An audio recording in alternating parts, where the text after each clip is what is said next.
अस्सलाम वालेकुम। अ, आवाज़ आप लोगों को जो है क्लियर आ रही है? कोई इशू तो नहीं है? वालेकुम अस्सलाम। क्लियर है सर जी। ओके, तो आज का लेक्चर जो है हम स्टार्ट करते हैं अपना।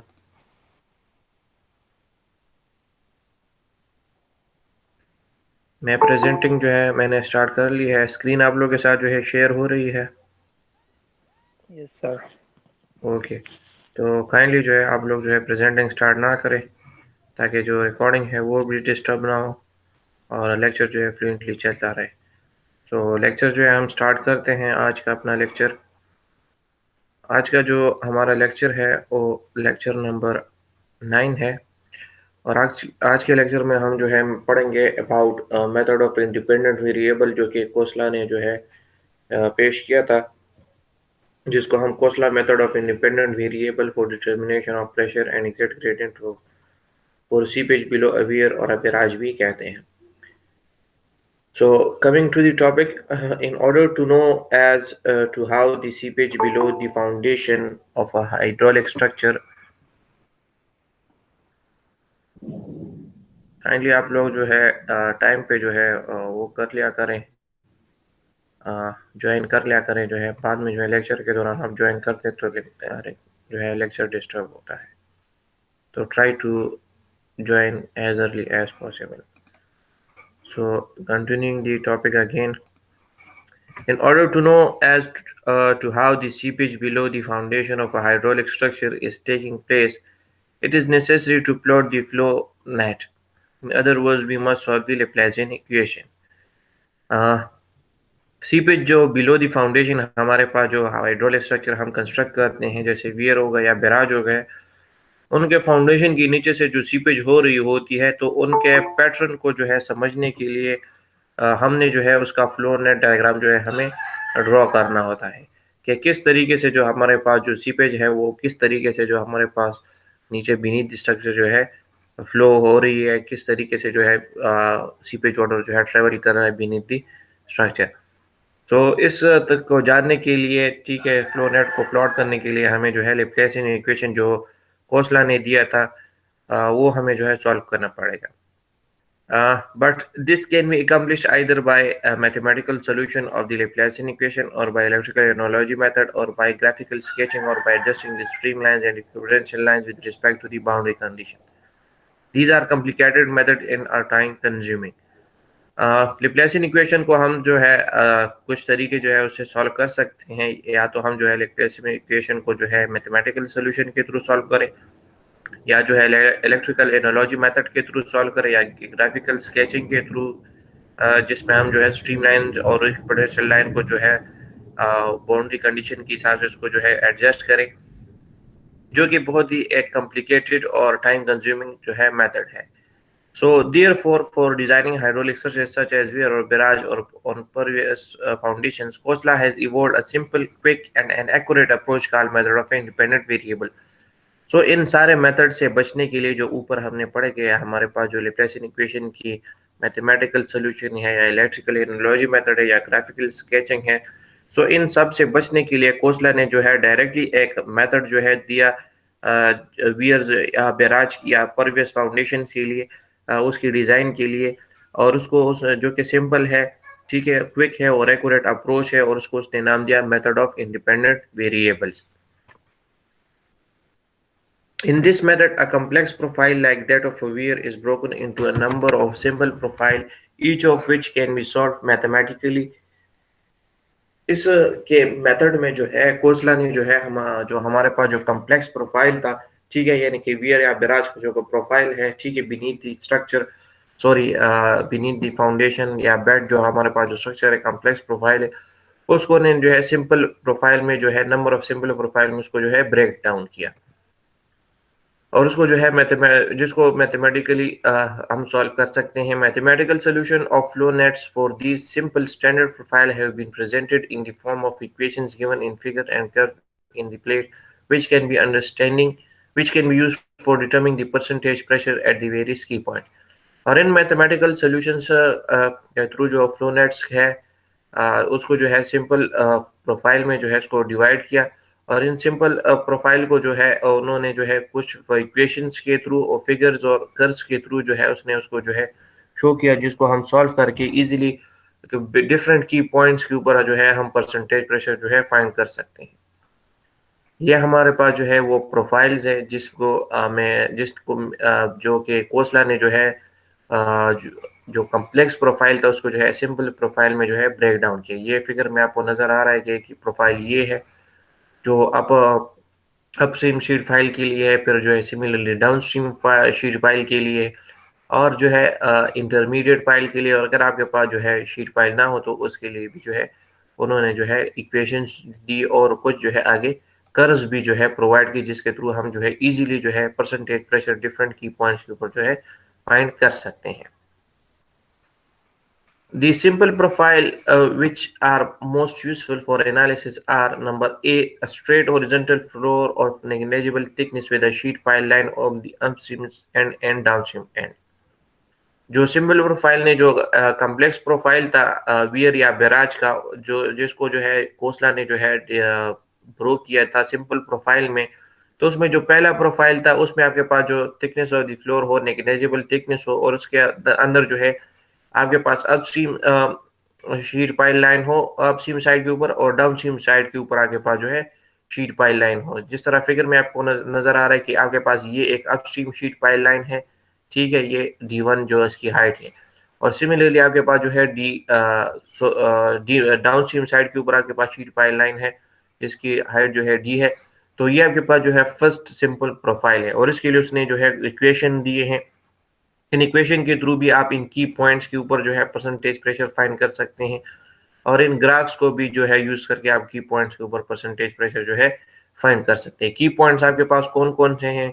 ये E1, D1, C1, similarly E, D, C, ये आपके पास जो है की पॉइंट्स हैं, ठीक है। इनको हम की पॉइंट्स कहते हैं जिनके ऊपर हमने जो है परसेंटेज प्रेशर जो है फाइंड करना होगा। Number two, a straight horizontal floor depressed below the bed without any vertical cutoffs। जो सेकंड केस था, सेकंड में उसके ने उसको डिवाइड किया कि उसके अंदर आपके पास कोई शीट पाई लाइन नहीं है, डिप्रेस्ड फ्लोर है जिसकी कोई थिकनेस है D, ठीक है, और उसके लिए भी उसने जो है कुछ इक्वेशन जो है प्रोवाइड की।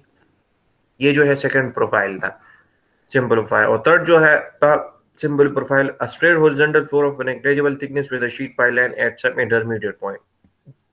वो जो तीसरा सिंपल प्रोफाइल था उसके अंदर आपके पास जो शीट पाइल लाइन था वो किसी इंटरमीडिएट पॉइंट के ऊपर जो है लाई करता है, ठीक है, और उसके अंदर आपके पास जो की पॉइंट्स है ये कॉर्नर्स, और जो कॉर्नर्स है आपके पास वो आपके पास जो है की पॉइंट्स है उसके अंदर। तो इसकी ये तीन सिंपल प्रोफाइल में जो है कोसला ने जो है अपने स्ट्रक्चर को जो है डिवाइड किया, कि उसके अपस्ट्रीम शीट पाइल लाइन को उसमें डिवाइड किया, डाउनस्ट्रीम शीट पाइल लाइन में डिवाइड किया, और इंटरमीडिएट शीट पाइल लाइन में जो है उसको डिवाइड किया, और उसके लिए जो है डिफरेंट इक्वेशंस एंड कर्व्स जो है उसने प्रोवाइड किए।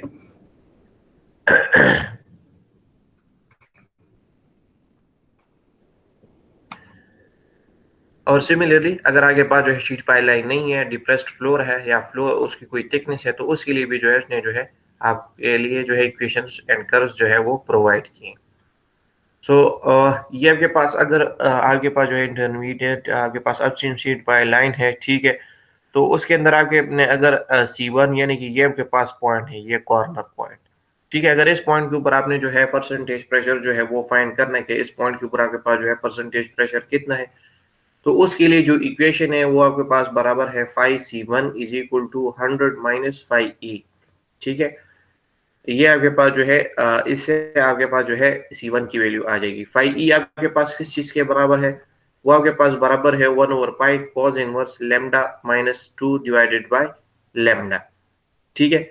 और इसमें जो लैम्डा है वो आपके पास जो है बराबर है 1 plus under the root 1 plus alpha square divided by 2, और इसमें जो अल्फा है वो आपके पास बराबर है b डिवाइडेड बाय d के, ठीक है। सो इस तरीके से b जो है आपके पास जो है विड्थ ऑफ द स्ट्रक्चर है, और d जो है height of the sheet pile line है। सो इसे आप जो है अल्फा की वैल्यू फाइंड करेंगे, उसको यहाँ पे पुट करेंगे, उससे आपके पास लैम्डा की वैल्यू आ जाएगी, लैम्डा की वैल्यू आप यहाँ पे पुट करेंगे तो आपके पास फाई ई की वैल्यू आ जाएगी, उससे आप जो है 100 माइनस फाई ई करेंगे तो आपके पास जो है फाई C1 की वैल्यू डायरेक्टली जो है आ जाएगी। तो इस पॉइंट के ऊपर आपके पास जो है परसेंटेज प्रेशर की वैल्यू आ जाएगी। सिमिलरली अगर आपने D1 फाइंड करना है, यानी कि इस पॉइंट के ऊपर जो की पॉइंट है उसके ऊपर अगर आपने परसेंटेज प्रेशर जो है फाइंड करना है, तो उसके लिए जो इक्वेशन है phi D1 is equal to 100 minus phi D, ठीक है। इसके अंदर आपके पास जो फाई D है वो आपके पास बराबर है 1 over pi cos inverse into lambda minus 1 divided by lambda. Again lambda आपके पास बराबर है 1 plus under the root 1 plus alpha square divide by 2, और अल्फा आपके पास बराबर है b divided by d। Similarly again आपने जो है अल्फा की वैल्यू जो है फाइंड कर लेनी है, जो कि b डिवाइड बाय d के बराबर है। b आपके पास विड्थ ऑफ द स्ट्रक्चर है और d आपके पास जो है depth of the sheet pile line है। सो इससे आपके पास अल्फा आ जाएगी, अल्फा की वैल्यू आप यहाँ पे पुट करेंगे, उससे लैम्डा की वैल्यू आ जाएगी, लैम्डा की वैल्यू आप यहाँ पे पुट करेंगे, उससे आपके पास फाई डी की वैल्यू आ जाएगी। 100 से आप उसको माइनस करेंगे तो आपके पास जो है इस पॉइंट के ऊपर, यानी कि D1 पॉइंट के ऊपर आपके पास जो है परसेंटेज प्रेशर जो है उसकी वैल्यू जो है आ जाएगी। सिमिलरली अगर आपके पास जो है कोई शीट पाइल लाइन नहीं है, तो उसके लिए अगर आपने के पास ये जो कॉर्नर्स है, ये एंड कॉर्नर्स जो है ये के पास जो है की पॉइंट्स हैं, तो इन पॉइंट्स के ऊपर अगर आपने जो है परसेंटेज प्रेशर जो है फाइंड करना है, तो उसके लिए जो इक्वेशन है phi D dash is equal to phi D minus 2/3 phi E minus phi D plus 3 divided by alpha square, ठीक है। सो इसमें alpha is equal to B divided by D के बराबर है, ठीक है। और आगे पास जो फाई ई और फाई डी जो है उसके लिए इक्वेशन जो है आपको ऑलरेडी जो है गिवन है, जो कि यहाँ पर भी है वही इक्वेशन और यहाँ पर भी है, ठीक है। सो अगर आपके पास जो है फाई डी डैश D1 की वैल्यू अगर आपने फाइंड करे, तो उसकी वो आपके पास जो है बराबर है alpha 100 minus phi D dash के। तो आप जो है यहाँ पर फाई डी डैश की वैल्यू जो है यहाँ से फाइंड की गई होगी, तो उसको आप जो है 100 से माइनस करेंगे, so you will get the value of phi dash D1, ठीक है, या फाई D1 प्राइम की वैल्यू आपके पास जो है वो यहाँ से आ जाएगी।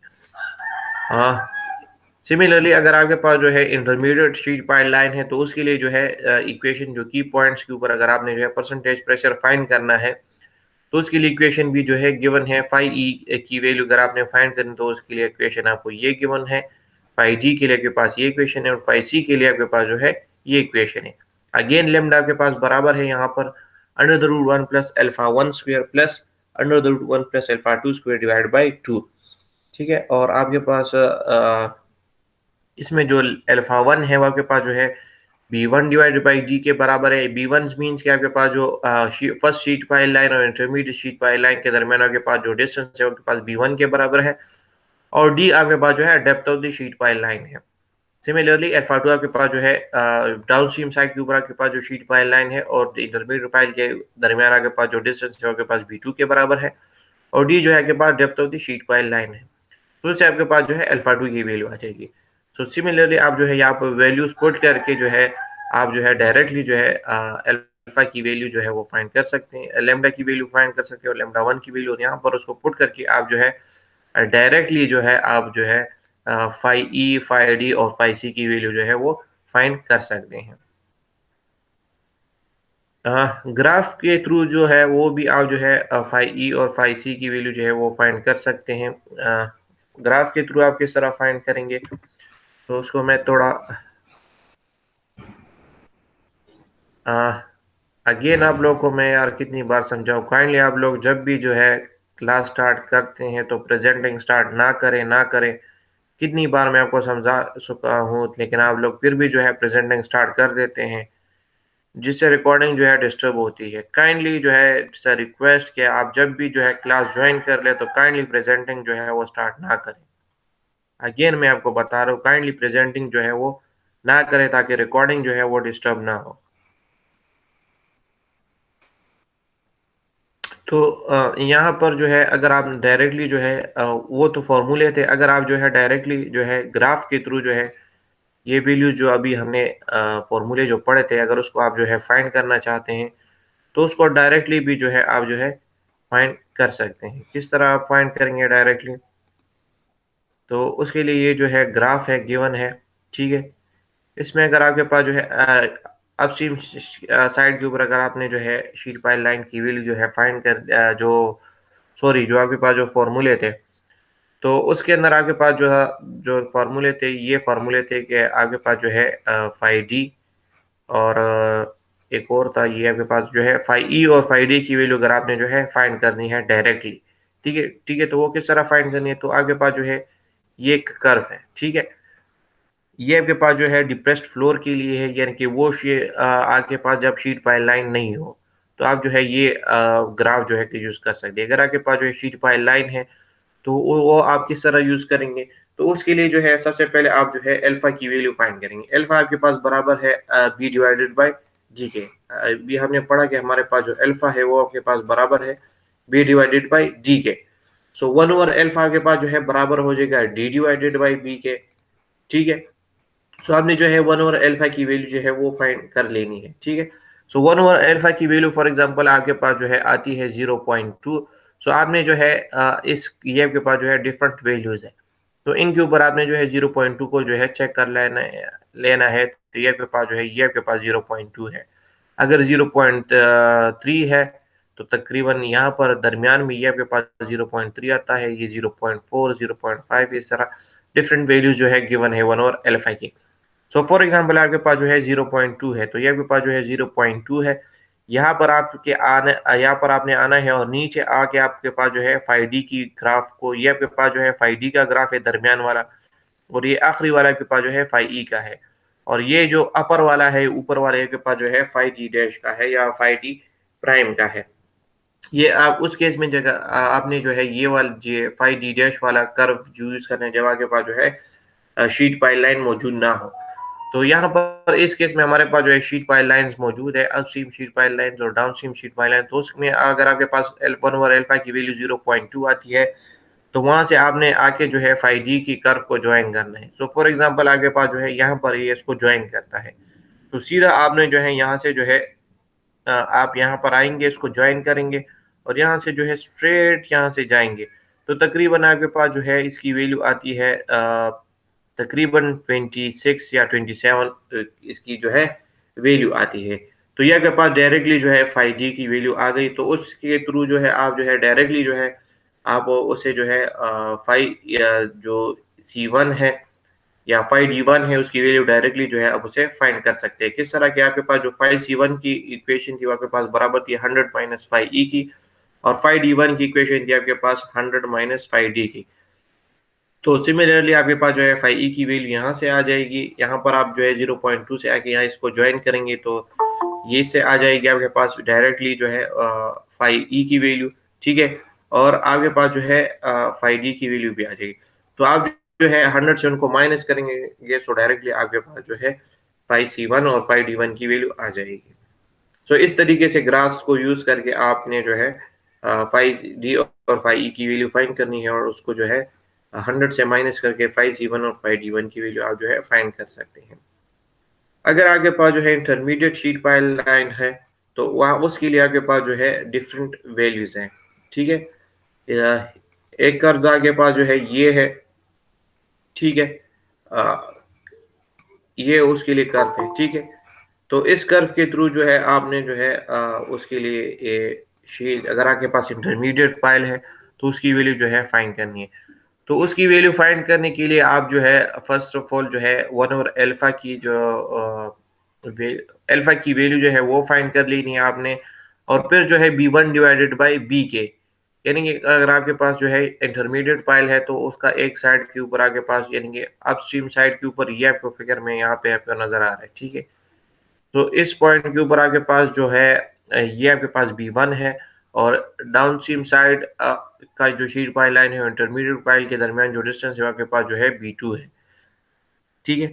सो B1 डिवाइडेड बाई बी और B2 divided by D, B1 divided by D और B2 डिवाइडेड बाई डी जो है ये वैल्यूज जो है आपने फाइंड कर लेनी है, ठीक है। उसके sorry B1 divided by B है और B2 डिवाइडेड बाई बी। तो B1 डिवाइड बाई बी की वैल्यू फॉर एग्जांपल आपके पास जो है आती है 0.2, ठीक है। तो आपके पास ये वाले जो कर्व है, ठीक है, ये जो बड़े बड़े कर्व आपको नजर आ रहे हैं, ये आपके पास जो है 5C के कर्व हैं, ठीक है। और ये जो इस साइड पे ये इनके जो दूसरा साइड है इस साइड के ऊपर आपके पास जो कर्व नजर आ रहे हैं ये आपके पास जो है 5D के कर्व हैं। सो अगर आपने जो है 5C की वैल्यू फाइंड करनी है तो सबसे पहले आपने जो है अल्फा की वैल्यू फाइंड करनी है। अल्फा की वैल्यू आपके पास बराबर है फर्स्ट साइड के लिए, यानी कि जो अपस्ट्रीम साइड के ऊपर आपके पास जो शीट पाइल लाइन है, इंटरमीडिएट पाइल के दरमियान जो डिस्टेंस है, उसके लिए आपने जो है अल्फा की वैल्यू फाइंड करनी, जो कि बराबर है आपके पास b divide by P1 divided by D के, ठीक है। सो वो आपने फाइंड करनी है, उससे आपके पास जो है अल्फा की वैल्यू आ जाएगी। फॉर एग्जांपल आपके पास जो है अल्फा की वैल्यू आती है 1। सो इस फिगर में आप जो है देख सकते हैं कि डिफरेंट जो है अल्फा की वैल्यू जो है यहाँ पर जो है इन कर्व्स के ऊपर जो है शो की गई है। सो ये आपके पास जो है अल्फा की वैल्यू जो है ये आपके पास जो है 1 आ रही है। सो ये आपके पास जो है वो 1 अल्फा वाला कर्व है, ठीक है, ये आपको नजर आ रहा है। और सिमिलरली आपने बी1 डिवाइड बाई बी की वैल्यू फाइंड कर लेनी है। सो फॉर एग्जांपल आपके पास जो है वो आती है 0.1 आती है, ठीक है। तो 0.1 से यहाँ से आपने स्टार्ट करना है, सीधा जाना है और ये 1 वाला कर्व ज्वाइन करना है और डायरेक्टली जो है लेफ्ट साइड के ऊपर चले जाना है। सो डायरेक्टली आपके पास जो है फाई सी की वैल्यू आ जाएगी, जिसको आप यूज करके जो है डायरेक्टली जो है इंटरमीडिएट शीट पाइल लाइन के जो की पॉइंट्स है वहां पर जो है उसे प्रेशर जो है परसेंटेज प्रेशर जो है फाइंड कर सकते हैं। सो इस केस में आपके पास जो है वो तकरीबन उसकी वैल्यू आ रही है मिड में आ रही है या मिड से थोड़ी सी ऊपर है, तो 26 या 25 जो है उसे की वैल्यू जो है आ रही है। सिमिलरली आपके जो है अगर आपने जो है फाइव डी की वैल्यू फाइंड करनी है, तो उसके लिए भी जो है आप जो है ये कर्व जो है यूज करके आप जो है डायरेक्टली फाइव डी की वैल्यू फाइंड कर सकते हैं और उसको जो है आगे यहाँ पर जो ये जो इक्वेशंस है, ठीक है, ये आपके पास जो है इक्वेशंस है, उसके थ्रू जो है आप फाई सी फाई ई फाई सी और फाई डी की वैल्यू जो है डायरेक्टली जो है आगे पास जो है आ जाएगी। फाई सी और फाई डी के और फाई ई की वैल्यू जो है आप इस इक्वेशन से जो है फाइंड कर सकते हैं। सो इस तरीके से जो है आप जो है डायरेक्टली इन फिगर्स को यूज करके जो है आप या तो आप जो है फॉर्मूले यूज करें, ठीक है। अगर आप फॉर्मूले यूज नहीं करना चाहते सो डायरेक्टली जो है आप इन कर्व्स को यूज करके डायरेक्टली आप जो है की पॉइंट्स के ऊपर जो है परसेंटेज प्रेशर जो है वो आप फाइंड कर सकते हैं। ये जो फिर कर्व है ये आपके पास जो है एग्जैक्ट ग्रेडियंट को फाइंड करने के लिए कर्व है, ठीक है। और एग्जैक्ट ग्रेडियंट आपके पास जो है बराबर है ये मैं इसको थोड़ा फुल कर देता हूँ तो आपको नजर आ जाएगा। एग्जैक्ट ग्रेडियंट आपके पास बराबर है H capital H divide by D into 1 divide by pi under the root lambda. H आपके पास जो है अपस्ट्रीम साइड के ऊपर आपके पास जो टोटल हेड है उसके बराबर है और डी आपके पास जो है आपके पास जो डाउनस्ट्रीम जो थिकनेस ये आपके पास जो है डी है, जो थिकनेस ऑफ द फ्लोर है, ठीक है। थिकनेस ऑफ द फ्लोर से लेकर जो डाउनस्ट्रीम जो शीट पाइल लाइन की डेप्थ है वहां तक वो आपके पास जो है डी की वैल्यू है। लेमडा की वैल्यू अगेन आपने 1 plus under the root 1 plus alpha square divide by 2 से फाइंड करनी है और अल्फा के पास बराबर है बी डिवाइड बाई डी के। सो इस तरीके से जो है डायरेक्टली आप जो है एग्जैक्ट ग्रेडियंट जो है फाइंड कर सकते हैं। अगर आप जो है डायरेक्टली जो है लेमडा की वैल्यू जो है वो फाइंड करना चाहते हैं, ठीक है, तो उसके लिए जो है ये आपके पास जो है कर्व्स है, ठीक है। इन कर्व्स को जो है यूज करके आप जो है डायरेक्टली जो है उसकी वैल्यू लेमडा की वैल्यू जो है वो फाइंड कर सकते हैं। सो फॉर एग्जांपल आपके पास जो है 1 over pi under the root, अगर आपके पास जो है आपके पास अल्फा की वैल्यू आ गई B divide by D, for example आपके पास जो है उसकी वैल्यू आती है 10, ठीक है। सो आपने जो है यहाँ पर आके जो है इसको ज्वाइन कर लेना है इस कर्व को, ठीक है। ये कर्व आपको जो है डायरेक्टली अल्फा और पाई की वैल्यू जो है अगर आप यूज करते हैं, ठीक है, सो आपको डायरेक्टली जो है ये लेमडा की वैल्यू देगा, ठीक है। सो आप जो है इसको यहाँ से ज्वाइन करके डायरेक्टली आप यहाँ से जो है इसकी वैल्यू ले सकते हैं, ठीक है। और उस वैल्यू को यूज करके आप डायरेक्टली जो है यहाँ से जो है लेमडा की वैल्यू ले सकते हैं और उसको जो है यहाँ पर इस इक्वेशन में यूज करके आप उसको जो है डायरेक्टली एग्जैक्ट ग्रेडियंट को फाइंड कर सकते हैं। The key points are the junction of the floor and the pole lines on either side and the bottom of the point of the pile line and the bottom corners in case of the depressed floor. So जो की points है हमारे पास वो कौन कौन से हैं, वो हमारे पास जंक्शन ऑफ द फ्लोर है, pole lines on either side है and bottom point of the pile line है and the bottom corner in case of the depressed floor है। फिगर में आपको बताता चलो कौन कौन से हैं। ये E1 आपके पास है, D1 है, C1 है, यहाँ पर आपके पास ये E है, ये C है, ये D है, ये आपके पास जो है की पॉइंट्स है। इन केस ऑफ डिस्प्लेस्ड फ्लोर आपके पास ये कॉर्नर जो है एक की पॉइंट्स है और इंटरमीडिएट पाइल के केस में आपके पास जो है ई, सी और डी आपके पास जो है की पॉइंट्स है, और इन पॉइंट्स के ऊपर आपने जो है परसेंटेज प्रेशर जो है फाइंड करना होगा किसी भी स्ट्रक्चर के लिए, चाहे आपके पास जो है वियर हो या बैराज हो। The percentage pressure at these key points for the simple form into which the complex profile has been broken is valid for the complex profile itself if corrected for। आपके पास जो percentage pressure जो है आप जो की points के ऊपर जो है फाइंड करेंगे, ठीक है, जो कॉम्प्लेक्स प्रोफाइल आपने जो है ब्रो किया था सिंपल प्रोफाइल में, तो उसके ऊपर आपके जो की पॉइंट्स हैं उनके ऊपर आपने जो परसेंटेज प्रेशर जो है फाइंड किया होगा, तो उस परसेंटेज प्रेशर्स को जो है आपने जो है उसके ऊपर जो है कुछ करेक्शंस जो है अप्लाई करनी होगी। तो तब आपके पास, जब आपके पास जो है उन फॉर्मूले के थ्रू जो है जो कर्व्स या फॉर्मूले जो है आप यूज करेंगे और उनके थ्रू जो है आप परसेंटेज प्रेशर फाइंड करेंगे, तो उन फॉर्मूले के ऊपर आप जो है करेक्शंस जो है वो अप्लाई करेंगे, तब आपके पास जो है एक्चुअल जो परसेंटेज प्रेशर की वैल्यू है वो आपके पास आ जाएगी। तो कौन कौन से करेक्शन जो है आपने अप्लाई करने हैं, तो 3 किस्म के करेक्शंस जो है वो आपने जो है इन परसेंटेज प्रेशर्स के ऊपर जो है अप्लाई करने होंगे। उसमें जो पहला करेक्शन है वो है correction due to mutual interference of pile, यानी कि एक पाइल के ऊपर दूसरे पाइल का जो है क्या इंटरफेरेंस है, तो उसकी करेक्शन जो है आपने अप्लाई करनी होगी। Correction for the thickness of the floor, thickness of the floor की करेक्शन जो है वो आपने अप्लाई करनी होगी, और correction for the slope of the floor. और दूसरा अगर आपके पास जो है, तीसरा आपके पास अगर आपके स्ट्रक्चर के अंदर स्लोप है, फ्लोर के अंदर स्लोप है, तो उसके लिए आपके कौन कौन सी करेक्शन जो है वो अप्लाई करेंगे। सो इन तीनों करेक्शन को आप जो है हम स्टडी करेंगे। First correction is correction due to mutual interference of pile. So the correction C to be applied as percentage of head due to this effect is given by। So जो correction due to mutual interference of pile है उसके लिए जो directly equation जो है उन्होंने provide की वो आपके पास है C is equal to 19 under the root D divide by B B dash into D divide small d plus capital D divide by B। So आपने जो है आपके पास जो दो पाइल्स है, यानी कि एक आप फॉर एग्जांपल आपके पास जो है तीन पाइल्स है, अपस्ट्रीम साइड के ऊपर है, इंटरमीडिएट पॉइंट के ऊपर है और डाउन स्ट्रीम साइड के ऊपर है। तो इस अपस्ट्रीम साइड के ऊपर आपके पास जो इंटरमीडिएट अपस्ट्रीम साइड के ऊपर आपके पास जो शीट पाइल लाइन है उसके ऊपर जो है जो इंटरमीडिएट पाइल है तो उसका जो है क्या इंटरफेरेंस है, क्या इफेक्ट है, तो उसके इफेक्ट को फाइंड करने के लिए आपने जो है ये करेक्शन जो है अप्लाई करेंगे। तो उसके लिए आपने जो है सी की वैल्यू जो है फाइंड करनी होगी, और सी की वैल्यू आपने जो है इस इक्वेशन से जो है फाइंड करनी है। इसमें आपके पास जो बी डैश है वो है distance between the two pile lines, यानी कि जो अपस्ट्रीम साइड के ऊपर आपके पास शीट पाइल लाइन है और इंटरमीडिएट साइड के ऊपर आपके पास जो शीट पाइल लाइन है, तो उन दोनों के दरमियान जो है जो डिस्टेंस है वो कितना है। सिमिलरली आपके पास जो डी कैपिटल डी है वो के पास depth of the pile line है, the influence of which has to be determined on the neighboring pile of depth D। So आपके पास जो D है, आपके पास depth of the sheet pile line है, जिसका इन्फ्लुएंस जो है आप दूसरे पाइल के जो नेबरिंग पाइल है उसके ऊपर जो है आप उसका जो इफेक्ट है वो आप मेजर कर रहे हैं, तो वो आपके पास जो है D के बराबर है। D is to be measured below the level at which interference is desired। ठीक है, तो D जो है आपके पास जो है आपने उस पॉइंट के ऊपर जो है मेजर करना होगा जिस पॉइंट के ऊपर जो है आपके पास इंटरफेरेंस जो है डिजायर्ड हो, या जहां पर आप जो है फाइंड करना चाहते हैं। स्मॉल डी है वो आपके पास जो है depth of the pile on which the effect is to be considered, और डी आपके पास जो है वो depth of the pile line है जिस पॉइंट के ऊपर आप जो है परसेंटेज प्रेशर जो है फाइंड कर रहे हैं।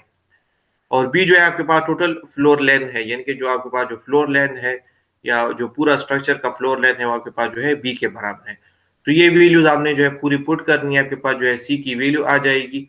ठीक है, और उस सी की वैल्यू जो है आपने जो है उसको जो है या तो प्लस करना होगा या माइनस करना होगा। तो कब प्लस करना होगा कब माइनस करना होगा, तो उसका भी जो है अभी हम उसको स्टडी करते हैं कि कब आपने उसको जो है प्लस करना है, कब उसको जो है माइनस करना है।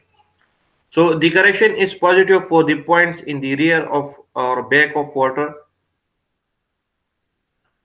and subtractive for the points forward in the direction of flow।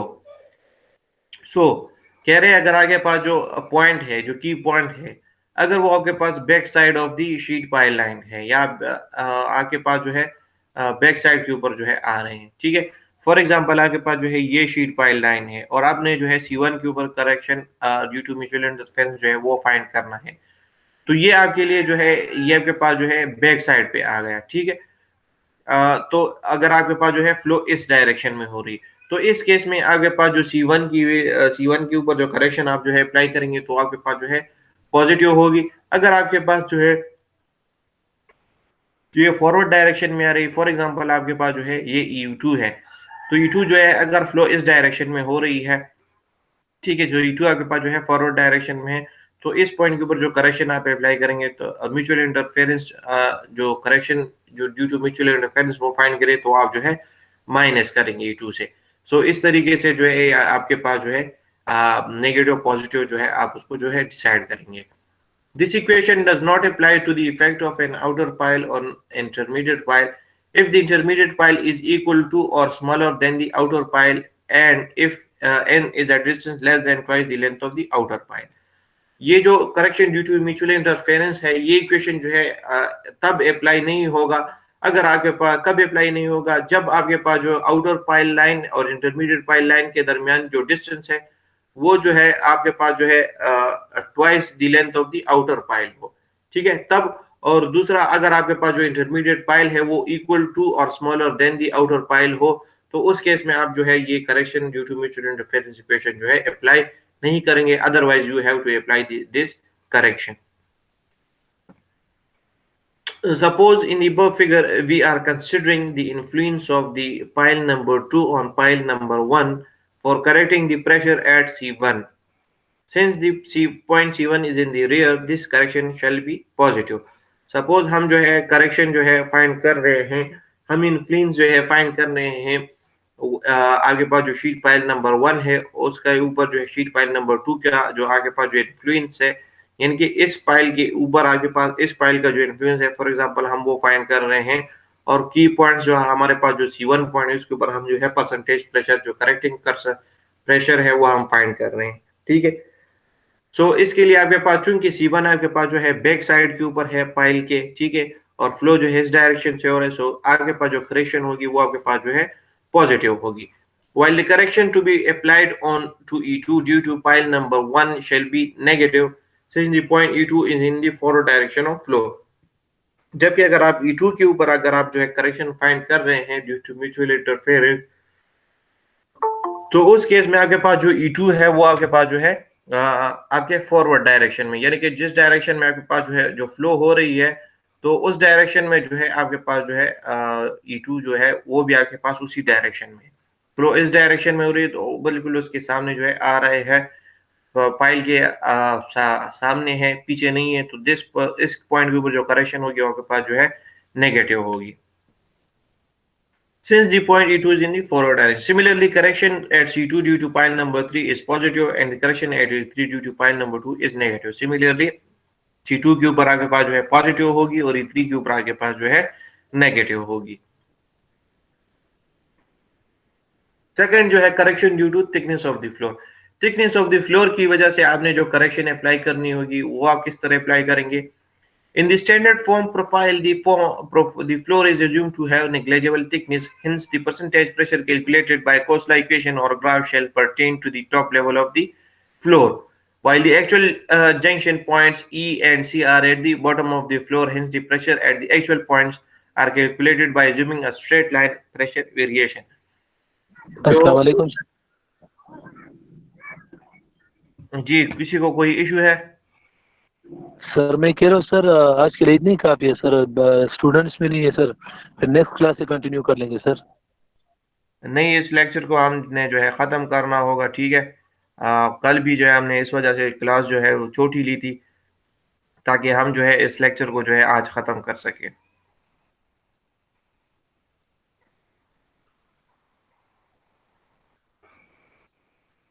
तो दोबारा कंटिन्यू करते हैं।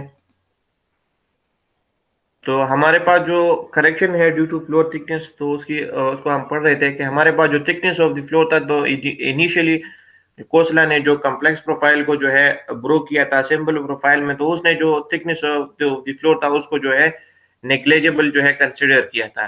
तो उस की वजह से हमारे पास जो परसेंटेज प्रेशर था की पॉइंट्स का वो एट द टॉप जो है ये टॉप लेवल के ऊपर हमारे पास जो परसेंटेज प्रेशर थे वो आ रहे थे। लेकिन एक्चुअली हमारे पास जो है कुछ ना कुछ थिकनेस ऑफ द फ्लोर होता है और हमारे पास जो की पॉइंट्स होते हैं तो वहाँ हमारे पास जो है बिलो द फ्लोर होते हैं, ठीक है? यानी कि bottom side of the floor होते हैं। तो इसलिए आपने जो है correction due to floor thickness जो है वो भी जो है आपने जो है अप्लाई करना होगा। तो वो किस तरह अप्लाई करना होगा? Since the corrected pressure at E1 should be less than the calculated pressure at E1 dash, the correction to be applied for the joint E1 shall be negative। चूंकि हमने जो है करेक्शन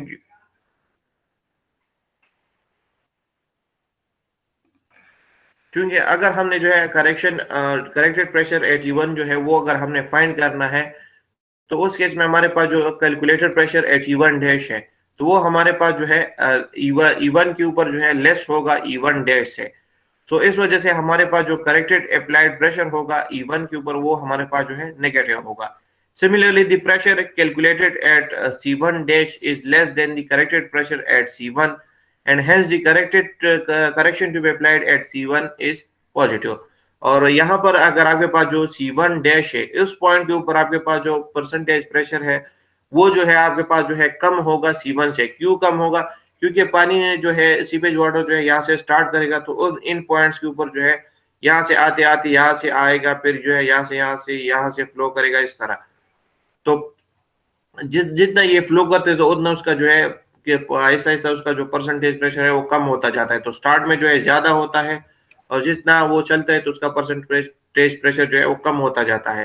तो C1 डैश जो है उससे ऊपर है C1 से, सो दैट्स व्हाई C1 के ऊपर आपके पास जो परसेंटेज प्रेशर है ज्यादा होगा, C1 के डैश के ऊपर जो है आपके पास जो है कम होगा और इसी वजह से आप उसको जो है C1 के ऊपर जो करेक्टेड प्रेशर है उसको आप जो है पॉजिटिव कंसिडर करेंगे।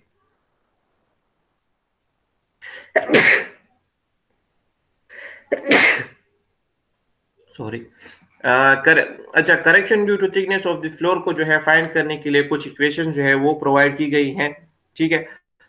C1 के पॉइंट के ऊपर अगर आपने correction due to thickness of the floor जो है वो फाइंड करना होगा, E1 के ऊपर फाइंड करना होगा, E2, C2, E3 और C3 के ऊपर आपने जो है correction due to floor thickness जो है वो आपने जो है फाइंड करना होगा।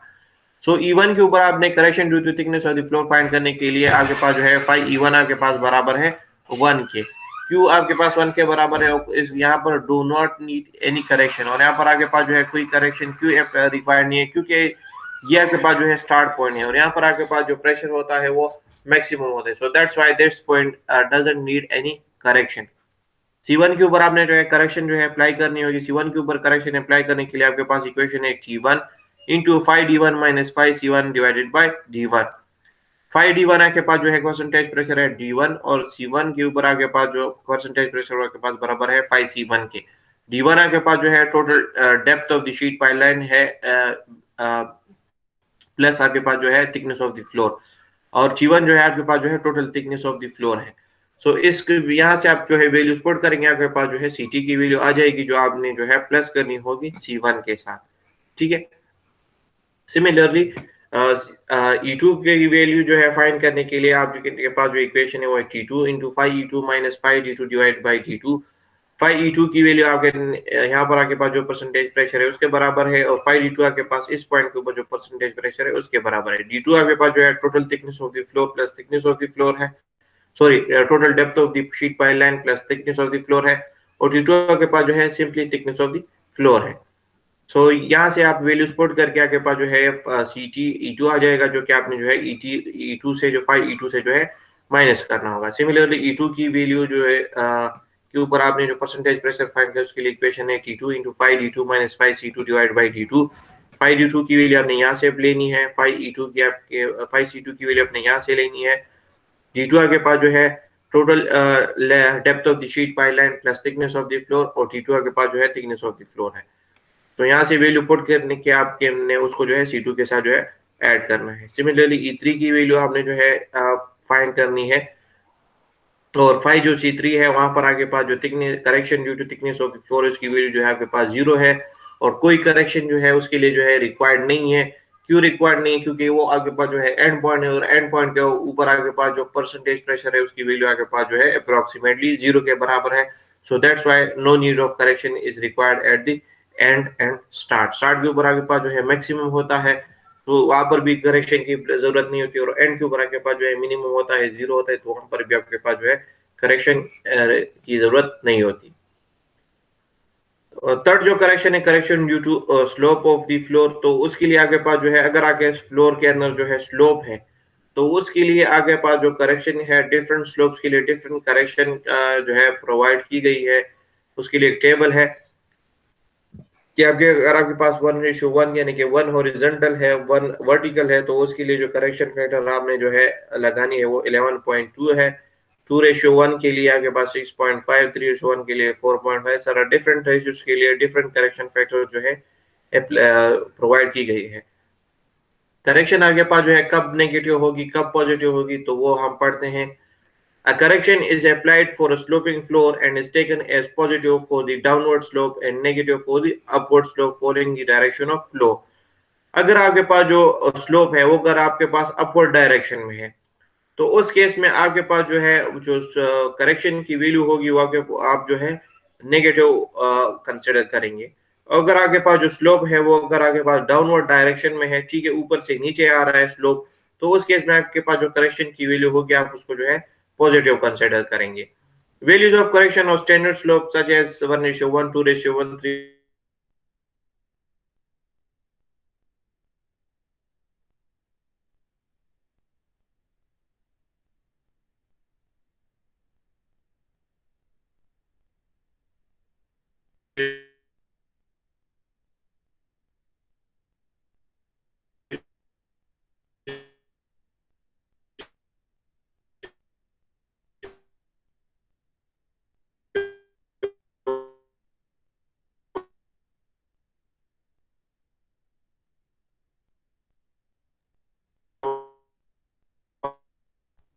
सर आपकी आवाज नहीं आ रही, आवाज स्टॉप हो गई सर।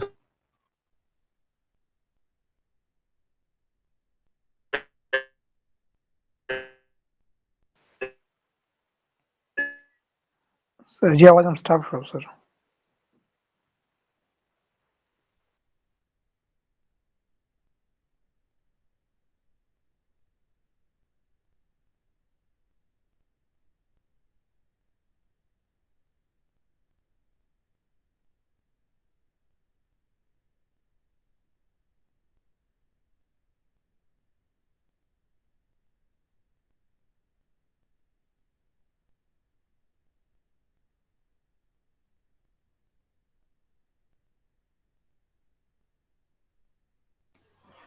सॉरी, करेक्शन जो है वो लॉस्ट हो गई थी। अभी आपको क्लियर है, कोई इशू तो नहीं है? नो सर अभी क्लियर है सर जी। कॉल आ गई थी उसकी वजह से कनेक्शन जो था वो लॉस हो गया था। तो दोबारा जो है हम स्टार्ट करते हैं। तो हम जो थे स्क्रीन आप लोग के साथ जो है शेयर हो रही है, अभी जो है यस स्टार्ट सर। करते हैं, अभी शेयर हो रही है। ठीक है, तो दोबारा जो है कंटिन्यू करते हैं हम। तो अगर आगे हम पढ़ रहे थे स्लोप्स के बारे, अगर आपके फ्लोर के अंदर जो है स्लोप है तो उसके लिए जो है आपने जो है ये करेक्शन जो है अप्लाई करनी होगी। ठीक है, एग्जैक्ट ग्रेडियंट जो है अगर आपने जो है फाइंड करना है तो एग्जैक्ट ग्रेडियंट को फाइंड करने के लिए आपके पास जो है ये इक्वेशन जो है डायरेक्टली जो है प्रोवाइड किया गया है, G is equal to capital H divide by D into 1 divide by pi under the root lambda. हमने जो है इसको शुरू में भी पढ़ा था। अगेन आपके पास जो लैम्डा है वो आपके पास बराबर है 1 plus under the root 1 plus alpha square के डिवाइड बाई 2 के बराबर है। एल्फा आपके पास जो है बी डिवाइड बाई डी के बराबर है और एच जो है आपके पास जो है मैक्सिमम सीपेज हाइट के बराबर है। ठीक है, सो अगर आपने जो है एग्जैक्ट ग्रेडियंट फाइंड करना है तो उसके लिए आपके ने जो है ये इक्वेशन यूज करना है। ठीक है, और कुछ टाइप के लिए टाइप ऑफ सॉइल्स के लिए जो है कुछ सेफ एग्जैक्ट ग्रेडियंट की वैल्यू जो है वो भी प्रोवाइड की गई है। तो अगर आपका जो स्ट्रक्चर है वो अगर आप का जो स्ट्रक्चर है अगर आपके पास शिंगल है, जो सॉइल है यानी कि बीनीथ द स्ट्रक्चर जो सॉइल है वो अगर शिंगल है, ठीक है, सो उसके लिए जो सेफ एग्जिट ग्रेडिंग की वैल्यू है वो 1/4 टू 1/5 है।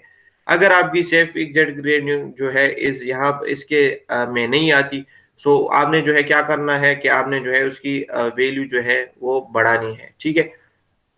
किस तरह बढ़ाएंगे कि आप जो है लेंथ ऑफ द फ्लोर जो है उसको जो है इंक्रीज करेंगे। सो उसकी वजह से आगे पास जो है जो एग्जिट ग्रेडियंट की वैल्यू है वो जो है आगे पास जो है विद इन द रेंज आ जाएगी। सिमिलरली कोसेंट के लिए 1/5 टू 1/6 है, और फाइन सेंट के लिए 1/6 टू 1/7 है, ठीक है। सो ये सारे फॉर्मूले यूज करके इस तरीके से आपने जो है परसेंटेज प्रेशर डिफरेंट की पॉइंट्स के ऊपर जो है वो फाइंड करना है, ठीक है। और आपने जो है एंड में जो है एग्जिट ग्रेडियंट जो है वो फाइंड करना है।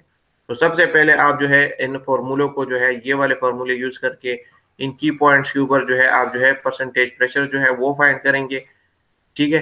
डिफरेंट कंडीशंस के लिए डिफरेंट फॉर्मूले और डिफरेंट प्रोफाइल जो है प्रोवाइड की गई है, या इन कर्व्स को यूज करके आप जो है फाइंड करेंगे, या जो जब आपके पास वो करेक्शन की वैल्यू सॉरी जो की पॉइंट्स के ऊपर जो परसेंटेज प्रेशर उनकी वैल्यू जब आपके पास आ जाएंगे, तो फिर आपने उनके ऊपर जो है करेक्शन अप्लाई करनी होगी। करेक्शन अप्लाई करने के बाद आपने जो है एग्जैक्ट ग्रेडियंट जो है एंड में फाइंड करना होगा, और इस तरीके से आपने जो है पूरे स्ट्रक्चर को जो है डिजाइन करना होगा। यहाँ पर आपका जो लेक्चर है वो कंप्लीट हो गया है। नेक्स्ट लेक्चर में हम इसके ऊपर जो है एग्जाम्पल सॉल्व करेंगे, तो इंशाल्लाह आपको और भी क्लियर हो जाएगा। आज के लेक्चर में किसी का कोई क्वेश्चन हो तो काइंडली पूछे, ताकि मैं जो है आपको आंसर कर सकूं।